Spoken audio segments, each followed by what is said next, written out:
தமிழர்களுக்கு என் அன்பான வணக்கம். சுவாமி விவேகானந்தர் என்ன சொல்றார்? பிறர் முதுகுக்கு பின்னால் நாம் செய்ய வேண்டிய ஒரே காரியம் தட்டி கொடுப்பது மட்டுமே.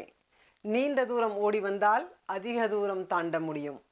மரணத்தை பற்றி கவலைப்படாதே. நீ இருக்கும் வரை அது வரப்போவதில்லை. அது வரும்பொழுது நீ இருக்க போவதில்லை. இந்த நல்ல 3 சிந்தனைகளுடன் இந்த ப்ரோக்ராம் இன்னைக்கு நம்ம ஸ்டார்ட் பண்ணலாம். நல்ல ஒரு சூப்பரான மட்டன் கோலா உருண்டை நம்ம பண்ண போகிறோம். இப்போ அது ஃபர்ஸ்ட் இன்க்ரீடியன்ஸ் என்ன வேணும்னு பார்க்கலாம். நல்ல ஆனியன் எடுத்துக்கோங்க. பெரிய ஆனியன் வெங்காயம் வந்து நல்ல பொடியை நறுக்கி வச்சுருக்கேன். அது கூட வந்து கொத்தமல்லி நல்லா இது மாதிரி கட் பண்ணி வச்சுக்கோங்க. பச்சை மிளகாய் அதையும் அரைக்க தான் போகிறோம். ஸோ கொஞ்சம் சின்னதாக நீங்கள் நறுக்கி வச்சுக்கோங்க. அது கூட வந்து பூண்டு, இஞ்சி, அதுக்கப்புறம் கரம் மசாலா தூள் நல்லா ஒரு ஃபுல் டேபிள் ஸ்பூன் எடுத்தால் நல்லாயிருக்கும். அது கூட முட்டை ஒன்று எடுத்திருக்கேன். கடலைப்பருப்பு நல்லா ஒரு 2 ஸ்பூன் எடுத்து நீங்கள் ஒரு அரை மணி நேரம் ஊற வச்சுக்கோங்க. அதையும் நம்ம அரைச்சிக்க போகிறோம். தேங்காய் கொஞ்சம் துருவி எடுத்து நல்லா ஒரு 2 டேபிள் ஸ்பூன் எடுத்து வச்சுக்கோங்க. டேஸ்ட்டாக இருக்கிறதுக்கு கொஞ்சம் முந்திரி பருப்பு எடுத்துருக்கோம். நல்லா ஒரு 6-8 எடுத்துக்கோங்க. இது கூடவே வந்து சோம்பு, கசகசா இதையும் நம்ம அரைச்சிக்க போகிறோம். கொஞ்சம் நல்லா எக்ஸ்ட்ரா டேஸ்ட்டாக இருக்கும். ஸோ மெயினாக வந்து நமக்கு என்ன வேணும்னா கோலா உருண்டைக்கு நல்லா வந்து இந்த மாதிரி கீமா பண்ண மட்டன் வேணும். நீங்கள் வந்து கொத்துக்கறின்னு கடையில் கேட்டால் உங்களுக்கு கிடைக்கும். ஸோ அதை வச்சு நம்ம நல்லா டேஸ்ட்டாக பண்ணலாம். ஸோ இந்த கொத்துக்கறியோட நம்ம மற்ற எல்லா மசாலாவையும் அரைச்சி அது கூட போட போகிறோம். ஸோ கொஞ்சம் வெங்காயம் கடைசியில் போட போகிறோம். வெங்காயத்தை பாதியாக எடுத்துக்க போகிறேன். அரைக்க வேண்டிய ஐட்டம்ஸ்லாம் வந்து இந்த சின்ன மிக்சியில் போட்டு இப்போ அரைச்சி எடுத்துக்கலாம். வெங்காயம், பச்சை மிளகாய், பூண்டு, இஞ்சி, அது கூட இந்த சோம்பு, கசகசா, கடலைப்பருப்பு, அது கூடவே வந்து முந்திரி பருப்பு, இது எல்லாத்தையும் வந்து மிக்சியில் போட்டு அரைச்சி எடுத்துக்க போகிறேன். ஸோ மிக்சியில் வந்து கடலைப்பருப்பு நல்லா 2-3 ஸ்பூன் போட்டுக்கலாம். நல்லா கடலைப்பருப்பு வந்து இந்த மட்டனோட சேரும் போது நல்லா டேஸ்ட்டாக இருக்கும். அதனால் கடலைப்பருப்பு போட்டுக்கோங்க. நல்ல ஒரு கன்சிஸ்டன்சியும் கொடுக்கும். முந்திரி பருப்பு, பூண்டு, இஞ்சி, பச்சை மிளகாய் நீங்கள் இது மாதிரி பொடியை நறுக்கி போடணும் போடலாம். கொஞ்சம் கூட வாயில் வரக்கூடாது. நல்லா அரைச்சிடலான்னா அரைச்சிடலாம். அப்படியே கொஞ்சம் வெங்காயமும் நான் அரைச்சிக்கிறேன். ரொம்ப அரைக்க வேண்டாம். வெங்காயம் வந்து கொஞ்சம் தண்ணி விட்டுரும்.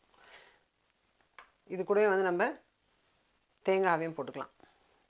நம்ம அரைக்கிறதுனால நீங்கள் தேங்காய் கொஞ்சம் தூள் பண்ணி கூட போட்டுக்கலாம். இது கூடயே சோம்பு, கசகசா ஒரு அரை ஸ்பூன் போட்டுக்கலாம். இது எல்லாத்தையும் மெயினாக தண்ணி விடாமல் அரைக்கணும். ஏன்னா கோலா உருண்டைக்கு வந்து நமக்கு தண்ணி இல்லாமல் இருக்கணும். எவ்வளோ தண்ணி இல்லாமல் இருக்கோ நம்ம நல்லாயிருக்கும்.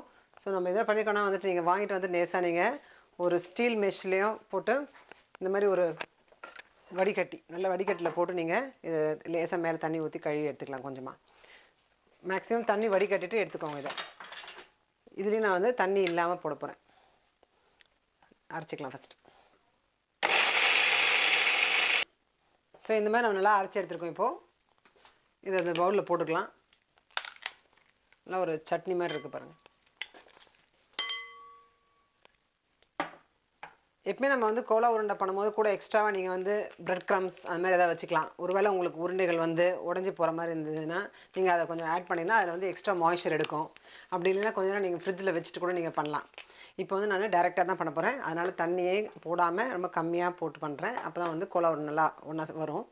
பைண்டிங்க்கு வந்து நம்ம முட்டையும் போட போகிறோம். கடலை மாவும் போட்டிருக்கோம். அது கடலை பருப்பாக போட்டிருக்கோம் மாவு அரைச்சி. இது கூட வந்து மட்டனையும் ஆட் பண்ணுறேன். அது கூடவே வந்து கொத்தமல்லி, வெங்காயம் கொஞ்சம் முழுசாக இருந்தால் எனக்கு டெக்ஸ்சர் பிடிக்கும். அதனால் நான் வந்து இது மாதிரி கட் பண்ணி வச்ச வெங்காயம் போடுறேன். இது கூட வந்து கரம் மசாலா தூள்.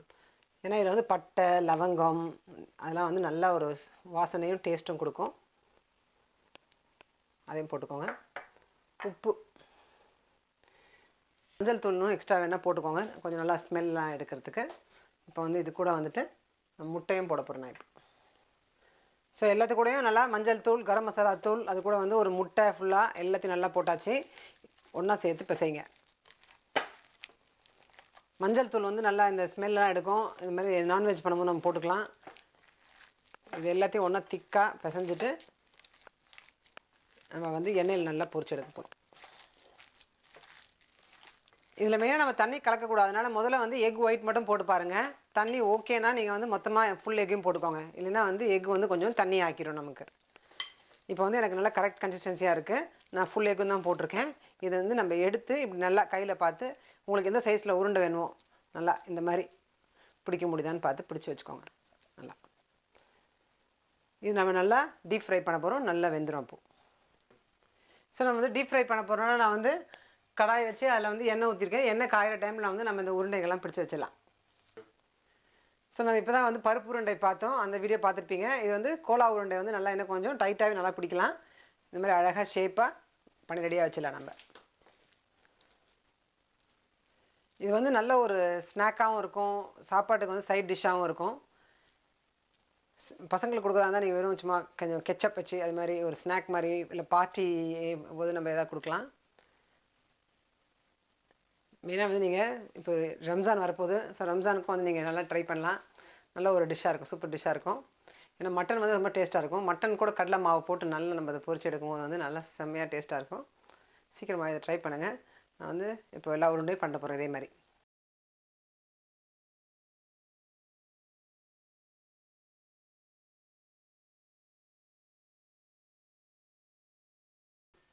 ஸோ ஃபஸ்ட்டு ட்ரிப்புக்கு வந்து நான் ஒரு 15 உருண்டை பண்ணி வச்சுருக்கேன். இதை வந்து நான் போட்டு எடுக்க போகிறேன்.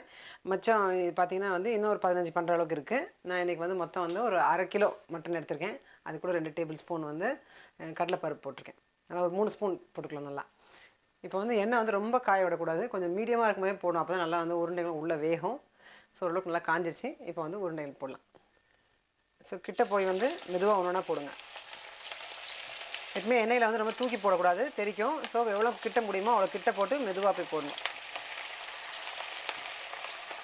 அதை போட்ட உடனே டிஸ்டர்ப் பண்ணக்கூடாது. ஒரு பக்கம் நல்லா வேகட்டும். நல்லா எல்லா சைடும் நல்லா கோல்டன் ப்ரௌன் ஆன அப்புறம் நம்ம எடுக்கலாம். நல்லா பொன்னிறமாக ஆகணும்.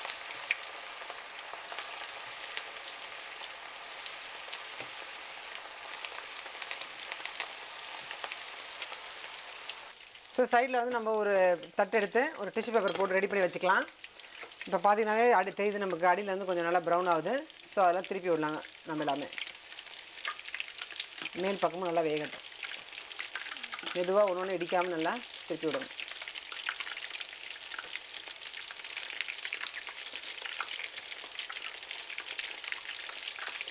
எப்பவுமே நம்ம எண்ணெயில் பொரிக்கும் போது ரொம்ப க்ரௌடாக போடக்கூடாது. கொஞ்சம் ஓரளவுக்கு நல்லா எண்ணெய் இருக்கணும், ஸ்பேஸ் இருக்கணும். அப்போ தான் அதுக்கேற்ற மாதிரி நம்ம உருண்டைகள் போடணும். அடிப்பக்கம் நல்லா வேகட்டும். சரி, இப்போ பார்த்தீங்கன்னா வந்து எல்லாம் நல்லா கோல்டன் ப்ரௌனாக நல்லா ஆயிடுச்சு. இந்த ஸ்டேஜில் எடுத்தால் நல்லா வெந்திருக்கும். ஸோ நல்லா எண்ணெயை இருத்திட்டு டிஷ்யூ பேப்பரில் எடுத்து வைங்க.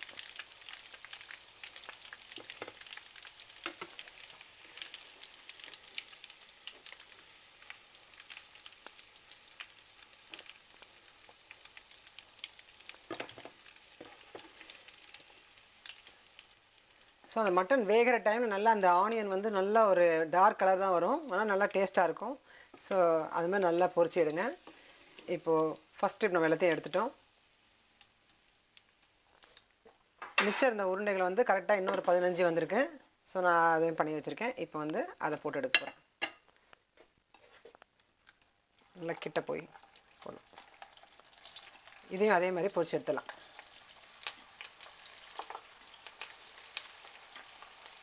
ஸோ எல்லா கோலா உருண்டையும் நல்லா நம்ம வந்து ஃப்ரை பண்ணி எடுத்துட்டோம். அழகாக நம்ம சர்வ் பண்ணியாச்சு. இது வந்து சிம்பிளாக நம்ம ஒரு கெச்சப் கூட சர்வ் பண்ணலாம். இல்லை ஸ்வீட் சில்லி சாஸ், இல்லைனா பார்பிக்யூ சாஸ், உங்களுக்கு எது வேணுமோ அது கூட நல்லா நீங்கள் சர்வ் பண்ணலாம். எல்லாத்துக்கூடயும் நல்லாவே போகும். ஸோ இது வந்து நான் ஒன்று எடுத்து உங்களுக்கு பிரித்து காட்டலான்னு இருக்கேன். ஒரு உருண்டை எடுத்து நம்ம நல்லா ஓப்பன் பண்ணால் நல்லா உள்ளே நல்லா வெந்திருக்கும். நல்லா சாஃப்டாக இருக்கும். வெளியே நல்லா கிறிஸ்பியாக, உள்ள நல்லா சாஃப்டாக, நல்லா டேஸ்ட்டாக இருக்கும். ஸோ நல்லா சூப்பராக இருக்குது இந்த மட்டன் கோலா உருண்டை. நீங்கள் எல்லாருமே வந்து சீக்கிரமாக ட்ரை பண்ணணும். அது மட்டும் இல்லாமல் ரம்ஜானும் வருது நெக்ஸ்ட் வீக்கு. இது ஒரு ஸ்பெஷல் ஐட்டமாக நல்லா நீங்கள் பண்ணி என்ஜாய் பண்ணலாம். பாய்.